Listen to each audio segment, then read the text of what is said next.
हिंदू धर्म में भगवान श्री राम और माता सीता के लाखों भक्त हैं। अयोध्या में राम मंदिर की प्राण प्रतिष्ठा को लेकर इस समय सारा देश राम में हो रहा है।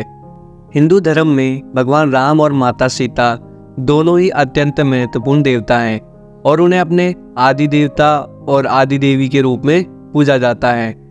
इनका परस्पर महत्वपूर्ण संबंध है। भगवान राम को मर्यादा पुरुषोत्तम कहा जाता है और उन्हें आदर्श पुरुष, आदर्श पति और धर्म के पुरुष के रूप में माना जाता है। रामायण में उनकी कथा उनके धार्मिक और नैतिक मूल्यों को सिखाने के लिए हमारे समाज में महत्वपूर्ण है। उन्होंने अपने जीवन में धर्म का पालन किया और अपनी पत्नी के साथ एक आदर्श विवाह का उदाहरण प्रस्तुत किया। माता सीता भगवान राम की पत्नी भी अत्यंत महत्वपूर्ण है। उनका पतिव्रता, धैर्यशीलता और धर्मपत्नी की प्रतिष्ठा अपने आप में पूर्ण है। इसी वजह से भारत के पड़ोसी देश नेपाल का एक प्रसिद्ध मंदिर भी इन दिनों खूब चर्चा में है। यह वो मंदिर है जहां भगवान श्री राम और माता सीता का विवाह हुआ था। नमस्कार दोस्तों, स्वागत है आप सभी का आज के इस वीडियो में। आज हम नेपाल में स्थित माता सीता के मंदिर, माता सीता के पूरे जीवन की झलक इस वीडियो में दिखाने का एक अनूठा प्रयास करने जा रहे हैं। तो हमारे साथ वीडियो के अंत तक बने रहे और जाने माता सीता के जीवन की महत्ता को। आइए शुरू करते हैं। रामायण काल में माता सीता का जन्म मिथिला के राजा जनक के यहाँ बैसाख माह की नवमी तिथि को हुआ था। मिथिला की राजधानी का नाम जनकपुर है, जो नेपाल का एक प्रसिद्ध धार्मिक स्थल है। यहाँ पर जानकी मंदिर स्थित है, जिसकी कलाकृति बेहद अद्भुत है। यह मंदिर माता सीता को समर्पित है। यह मंदिर माता सीता को समर्पित है, जो एक ऐतिहासिक स्थल है। जनकपुर में माता सीता का जन्म हुआ और उनके विवाह के बाद यह मर्यादा पुरुषोत्तम भगवान राम का ससुराल बना। इस मंदिर में आज भी ऐसे प्रमाण हैं जिनमें रामायण काल का उल्लेख है। अयोध्या में रामलला श्री विग्रह की प्राण प्रतिष्ठा के मौके पर हम आपको आज नेपाल के जानकी मंदिर यानी सीता के जन्म स्थल के बारे में कुछ रोचक तथ्य बताते हैं। जानकीपुर धाम के रूप में प्रसिद्ध माता सीता का यह मंदिर 4860 वर्ग मीटर में फैला है। बताया जाता है कि करीब 16 साल में इस मंदिर का निर्माण पूरा हुआ। मंदिर का निर्माण 1895 ईस्वी में शुरू हुआ और 1911 में पूरा हुआ। इस मंदिर के आसपास 115 सरोवर और कुंड है। इसमें गंगा सागर, परशुराम सागर एवं धनुष सागर सबसे अधिक प्रसिद्ध हैं। राजपूताना महारानी वृषभ भानु कुमारी ने माता सीता के इस मंदिर का निर्माण कराया था। मंदिर के निर्माण में करीब 9 लाख खर्च हुए थे, इसलिए मंदिर को नौलखा मंदिर के नाम से भी जाना जाता है। इतिहासकार बताते हैं कि 1657 ईस्वी में यहाँ पर माता सीता की सोने की मूर्ति मिली थी। बताया जाता है कि भगवान राम और माता सीता का विवाह यहीं पर हुआ था। भगवान राम ने यहीं पर माता सीता से विवाह के लिए स्वयंवर में भगवान शिव का धनुष तोड़ा था। यहाँ पर मौजूद पत्थर के टुकड़े को धनुष का अवशेष बताया जाता है। मंदिर के प्रांगण में विवाह मंडप मौजूद है। इस मंदिर के बारे में मान्यता है कि यही वह मंडप है जहाँ पर माता सीता और भगवान राम का विवाह हुआ था। विवाह मंडप के दर्शन के लिए दूर दूर से लोग आते हैं। मान्यता है कि यहाँ पर आने से सुहाग की उम्र लंबी होती है। इस मंदिर का सिंदूर बेहद खास है। आसपास के लोग विवाह के अवसर पर यहाँ से सिंदूर ले जाते हैं। बताया जाता है कि यहाँ पर माता सीता को लोग दीदी कहते हैं और भगवान राम को जीजा कहते हैं।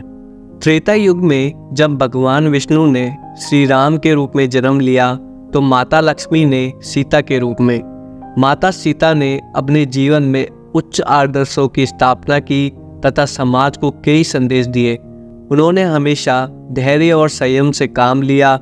वह भविष्य की संभावनाओं को देखते हुए ही निर्णय लिए। आज हम माता सीता की भूमि में निकलने से लेकर उनका पुण्य भूमि में समाने तक की कथा का वर्णन करेंगे। रामायण में माता सीता के जन्म को लेकर कुछ स्पष्ट मत नहीं है, लेकिन यह पता चलता है कि मिथिला के राजा जनक को वो भूमि से प्राप्त हुई थी। एक प्रचलित मान्यता के अनुसार वे रावण व मंदोदरी की पुत्री थी, जिसे रावण ने अपशकुन के कारण समुद्र में फेंकवा दिया था। वहां से बहती हुई माता सीता राजा जनक के राज्य में पहुंच गई। जब महाराज जनक अपने राज्य को सूखे से बचाने के लिए खेत में हल जोत रहे थे, तभी उनको वहां से सीता प्राप्त हुई। चूंकि राजा जनक व उनकी पत्नी सुनैना को कोई संतान नहीं थी, इसलिए उन्होंने सीता को गोद ले लिया। बाद में माता सीता की एक छोटी बहन हुई, जिसका नाम उर्मिला था। इसके अलावा उनकी 2 चचेरी बहनें मांडवी व श्रुतिकीर्ति भी थी, जो उनके चाचा कुशध्वज की पुत्रियां थी। माता सीता को कई अन्य नाम से भी जाना जाता है तथा हर नाम में उनकी एक अलग विशेषता दिखाई देती है।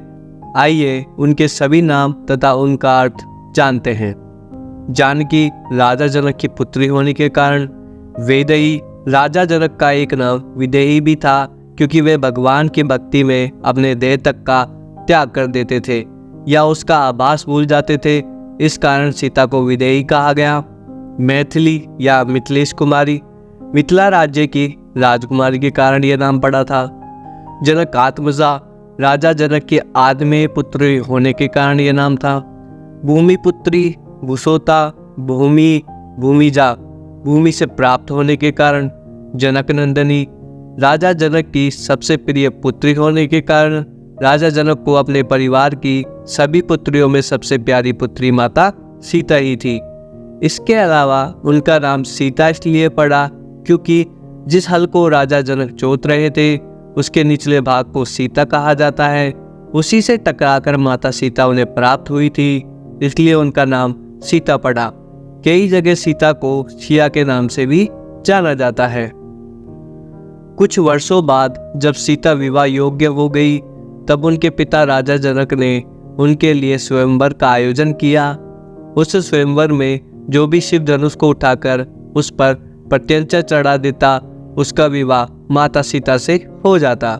एक एक करके कई महाबली योद्धाओं ने शिव धनुष को उठाने का प्रयास किया, लेकिन सब विफल रहे। उस स्वयंवर में श्री राम अपने गुरु विश्वामित्र व भाई लक्ष्मण के साथ पधारे थे। अंत में श्री राम ने उस धनुष को उठाकर उस पर प्रत्यंचा चढ़ा दी, जिसके फलस्वरूप माता सीता का विवाह श्री राम से हो गया। उनके विवाह के पश्चात उनकी बाकी तीनों बहनों का भी विवाह श्री राम के छोटे भाइयों के साथ हो गया। विवाह के पश्चात माता सीता श्री राम के साथ अयोध्या आ गई। कुछ समय के पश्चात कैकेयी के प्रपंच के द्वारा श्री राम को 14 वर्ष का वनवास मिला। तब माता सीता ने भी अपना पत्नी धर्म निभाने के लिए उनके साथ वन में जाने का निर्णय लिया। हालांकि सभी ने उन्हें बहुत रोका, लेकिन पति सेवा के लिए वे उनके साथ ही जाना चाहती थी। तब माता सीता व लक्ष्मण श्री राम के साथ 14 वर्ष के वनवास में चले गए। वहां जाकर उन्होंने एक साधारण वनवासी की भांति अपना जीवन यापन किया। अपने वनवास के अंतिम चरणों में माता सीता श्री राम व लक्ष्मण के साथ पंचवटी के वनों में रह रही थी। जब वे पंचवटी के वनों में कुटिया बनाकर रह रही थी, तब एक दिन वहां रावण की बहन शूर्पणखा का आगमन हुआ। उसने माता सीता के सामने ही श्री राम के सामने विवाह का प्रस्ताव रखा तथा सीता को भला बुरा कहने लगी, लेकिन माता सीता चुप रही। जब श्री राम व लक्ष्मण दोनों उसके द्वारा दिए गए विवाह के प्रस्ताव को ठुकरा दिया, तो वह माता सीता पर आक्रमण करने दौड़ी। यह देखकर लक्ष्मण ने शूर्पणखा पर तलवार से वार कर दिया और उसकी नाक व एक कान काट दिया। शूर्पणखा की नाक कटने के कुछ दिनों के पश्चात माता सीता को अपनी कुटिया के बाहर स्वर्ण मृग दिखाई पड़ा। वह देखकर उनका मन आनंदित हो उठा तथा उन्होंने श्री राम से वह मृग उन्हें लाकर देने की हट की। श्री राम वह मृग लेने चले गए, लेकिन कुछ समय के पश्चात उनकी लक्ष्मण लक्ष्मण चिल्लाने की आवाज आई। यह देखकर माता सीता भयभीत हो गई तथा उन्होंने लक्ष्मण को अपने भाई की रक्षा के लिए भेजा। लक्ष्मण ने माता सीता की सुरक्षा के लिए लक्ष्मण रेखा का निर्माण किया तथा उनके वहां आने तक इसे पार न करने को कहा। लक्ष्मण के जाने के बाद वहां एक साधु आया और उनसे भिक्षा मांगने लगा। माता सीता ने उन्हें उसी रेखा के उस पार से भिक्षा लेने को कहा, जिस पर वह साधु क्रोधित हो गया तथा उन्हें श्राप देने लगा। श्राप के वजह से माता सीता ने लक्ष्मण रेखा को पार कर दिया। वह साधु को भिक्षा देने लक्ष्मण रेखा से बाहर आ गई। माता सीता के बाहर आते ही वह साधु एक राक्षस में बदल गया, जो कि लंका का राजा रावण था। वह माता सीता को पुष्पक विमान में बिठाकर लंका ले जाने लगा। बीच में माता सीता को बचाने के लिए जटायु पक्षी आए, लेकिन रावण ने उनका वध कर दिया। तब माता सीता पुष्पक विमान से अपने आभूषण उतारकर नीचे फेंकती रही, ताकि श्री राम को उन्हें ढूंढने में परेशानी ना हो। रावण ने उन्हें ले जाकर अशोक वाटिका में त्रिजटा के संरक्षण में रख दिया। रावण के द्वारा माता सीता के हरण के दो कारण थे। पहला, अपनी बहन शूर्पणखा के द्वारा बताए गए सीता के रूप के कारण उस पर सम्मोहित होना, तथा दूसरा, श्री राम व लक्ष्मण से अपनी बहन के अपमान का बदला लेना। लंका पहुंचकर माता सीता बहुत विलाप कर रही थी। रावण ने उनके सामने विवाह का प्रस्ताव रखा, जिसे माता सीता ने ठुकरा दिया। उन्होंने वहीं पड़े एक तिनके को उठाकर रावण से कहा, यदि वह उन्हें छूने का प्रयास करेगा तो वह जलकर भस्म हो जाएगा। अशोक वाटिका में उनकी राक्षसी त्रिजटा से मित्रता हो गई और वो उन्हें ढांढस बंधाया करती थी। इस प्रकार अशोक वाटिका में बंदी बने हुए उन्हें कई समय बीत गया, लेकिन श्री राम की कोई सूचना नहीं मिली। वे प्रतिदिन विलाप करती, राक्षसियों के ताने व रावण का धमकाना सुनती, किंतु माता त्रिजटा के द्वारा ढांढस बंधाने से शांत हो जाती। कई महीने बीत जाने के पश्चात उनकी श्री राम के दूत हनुमान से भेंट हुई। हनुमान रात्रि में अपना सूक्ष्म रूप लेकर माता सीता से मिलने पहुंचे थे। श्री राम के दूत द्वारा स्वयं को खोजे जाने से माता सीता को संतोष प्राप्त हुआ, तथा उन्होंने हनुमान को कहा कि उन्हें जल्द से जल्द यहाँ से मुक्ति दिलवा दी जाए। पहले तो माता सीता को हनुमान के श्री राम दूत होने पर विश्वास नहीं हुआ। तब हनुमान ने उन्हें श्री राम की अंगूठी दिखाई, तब जाकर उन्हें हनुमान पर विश्वास हुआ। फिर उन्होंने हनुमान के लघु रूप को देखकर शंका प्रकट की कि ऐसे छोटे छोटे वानर भयानक राक्षसों से कैसे लड़ेंगे। तब हनुमान ने उन्हें विशाल रूप के दर्शन किए तथा वानर सेना के पराक्रम का बखान किया। इसके बाद हनुमान ने अशोक वाटिका को तहस नहस कर दिया और पूरी लंका नगरी में आग लगा दी। लंका में आग लगाने के बाद वे पुनः माता सीता से मिलने आए और उनसे जाने के लिए आशीर्वाद मांगा। माता सीता ने श्री राम को देने के लिए अपनी चूड़ामणि उतारकर हनुमान को दी, ताकि वे श्री राम को यह विश्वास दिला सके कि उनकी भेंट माता सीता से हुई थी। इसके बाद हनुमान वहां से चले गए। इसके बाद उन्हें सब सूचनाएं त्रिजटा के माध्यम से मिलती रही कि किस प्रकार श्री राम ने वानर सेना सहित लंका पर चढ़ाई कर दी है। एक एक करके रावण के सभी योद्धा वे भाई बंधु मारे गए। वह अंत में रावण का भी अंत हो गया। तब लंका के नए राजा विभीषण के द्वारा माता सीता को सम्मान सहित मुक्त कर दिया गया। प्रचलित मान्यता के अनुसार माता सीता लंका में 1 वर्ष से कुछ ज्यादा समय तक रही थी। जब माता सीता श्री राम के पास आई तो उन्हें अग्नि परीक्षा देने को कहा गया। दरअसल वह सीता असली सीता की केवल परछाई मात्र थी। असली सीता तो रावण के द्वारा हरण किए जाने से पहले ही अग्निदेव के पास चली गई थी। तब अग्नि परीक्षा के द्वारा माता सीता पुनः वापस आई। वे श्री राम के साथ अयोध्या लौट गई। अयोध्या लौटने के पश्चात श्री राम का राज्याभिषेक हुआ तथा माता सीता वहां की प्रमुख महारानी बन गई। सब कुछ हंसी खुशी चल रहा था कि अचानक उन्होंने देखा कि श्री राम बहुत उदास रहने लगे हैं। तब उन्होंने अपने गुप्तचरों के माध्यम से पता किया कि वे उदास क्यों हैं। अपने गुप्तचरों के माध्यम से उन्हें पता चला कि प्रजा में उनके चरित्र को लेकर संदेह किया जा रहा है।